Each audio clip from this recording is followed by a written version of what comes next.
Look at this insanely large crowd in downtown Los Angeles today, all to hear a message delivered by Senator Bernie Sanders and Congresswoman Alexandria Ocasio-Cortez. Hey folks, this is going to be a quick one. Conservative life on Mars because we are living in strange times.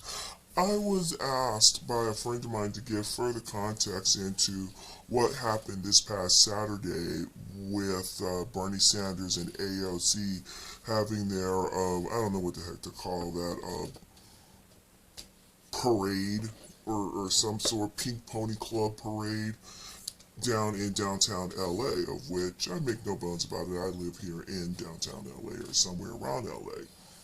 So basically, this is the deal. People are saying that, or at least Bernie announced there, that 36,000 people were there. And in the newspapers and subsequent have also mentioned the number 36,000 people showed up in what is known as Grand Park. This is the same area where Occupy LA held all their stuff at long time ago. So same area. I'm going to try and find a map here to explain things. So this is the deal. One, if you wanted to get close to the front of the stage, there was a perimeter. In order to get in, there were gates, big fences to get inside that perimeter. Okay, folks, I went ahead and I put up a little graphic to help this out a bit. Okay, the stage was near City Hall. If you look on the map to the very far right, you see the tall pencil building. That is City Hall. That is on Spring Street. Then you have Temple Street, and on the other side you have First Street. Now from Spring Street, Temple Street, Broadway to First Street, which is not marked, that is the enclosed perimeter area. And I've marked where the stage is. Now, from Broadway to Hill Street, that was wide open. And Hill Street was not blocked at all.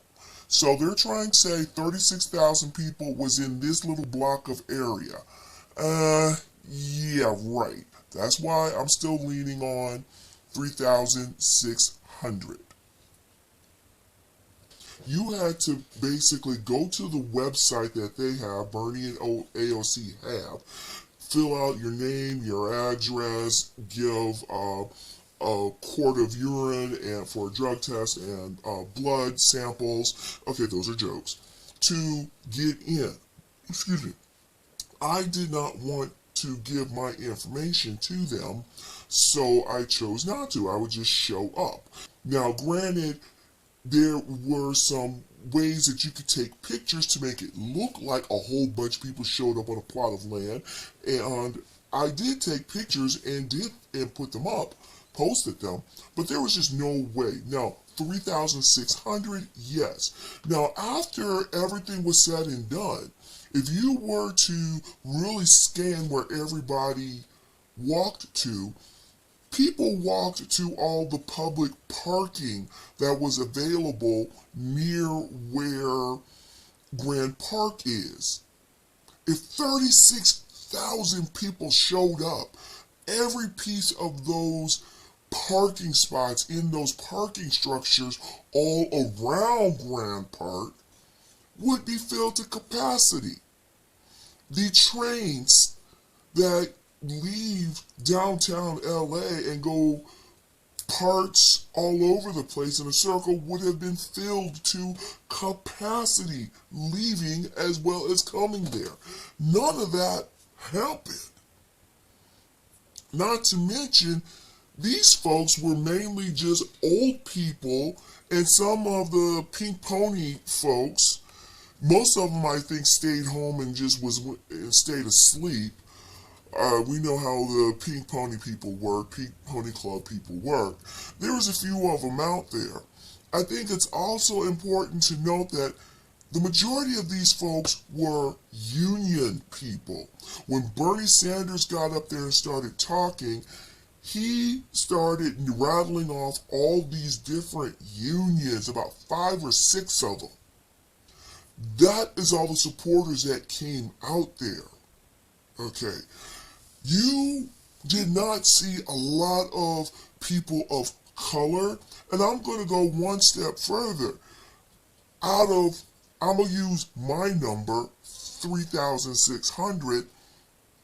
I think I may have counted less than 30 people of African American descent there, of noticeable African American descent. These will be people with either natural hairstyles, wigs, weaves. Believe me, I know how to spot a wig, a weave, fake dreadlocks. I know how to do this very well. So this was not such a super well attended as they try to tell you it is. I would be interested in knowing how all the parked cars and so forth, how many were there. Because they specifically asked people to take public transportation, but yet everybody drove there and parked in public parking there, and the public parking wasn't even that full. And then you had all these perimeters that you had to go through to get to the actual stage, of which I could not get to because they had fencing up for that set of perimeter, and I totally understand why they would do that, to protect Bernie Sanders more than anything, than AOC. Then from back there you had the street, and then further back you had where all the flags are. And for those who know Los Angeles, this is the area where the back of the train station is, and you could actually go and explore the Los Angeles tunnels through a couple of, through the archives there too, the Prohibition tunnels. Yeah, I'm telling y'all something about Los Angeles. So I hope that helps explain things a little bit better. If not, please let me know, and I'll try my best again to do some maps. Conservative Life on Mars.